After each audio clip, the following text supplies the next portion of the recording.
Kumpirmasyon ni Justice Secretary Vitaliano Aguirre lumusot sa CA sa kabila ng pagharang ni Senator Antonio Trillanes. Detalye mula kay Eagle News reporter Mean Corbera.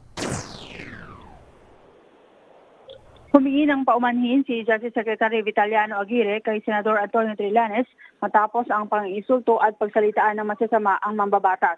Sa pagsalang sa Commission on Appointments, inamin ni Aguirre na may pagkakamali siya na gumamit ng name-calling at nadala lang raw ng kanyang emosyon. Tinanggap naman ni Trillanes ang sorry ni Aguirre pero hindi raw ito nangangahulugang iurong ang motion at ititigil na ang pagharang sa kanyang kumpirmasyon.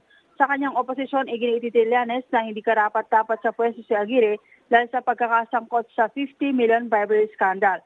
Kinukosyon rin ng Senador ang Confidential Memorandum Circular ng Department of Justice na nag-uutos para makagamit ng mga electronic gadgets at iba pang pribilehiyo ang mga bilanggo ng tumestigo laban kay Senator Leila de Lima sa investigasyon ng Kamara sa kaso ng illegal drugs operations sa NBP. Dahil sa hirit na maipagpaliban ang kumpirmasyon ni Aguirre, nagpatawag ng executive session ng CA para talakayin ang oposisyon laban sa kalihim. Narito ang bahagi ng pahayag ni Senador Antonio Trillanes. Kung gano'n ang gagawin, tatanggapin ko yan kasi I don't have any personality there.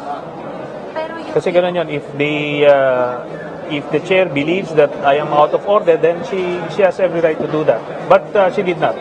So kahit meron opposition, may chance na pwede na makagusto sa secretary? That's how it goes here. Dito, if you notice, Commission on Appointments, largely it's not about merit. It's about political alliances, political conveniences, and political pressure. So,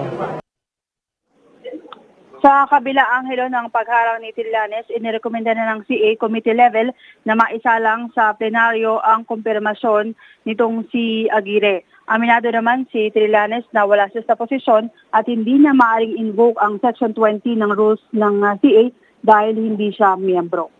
Para sa Eagle News, Mean Corbera, AM1 with 25.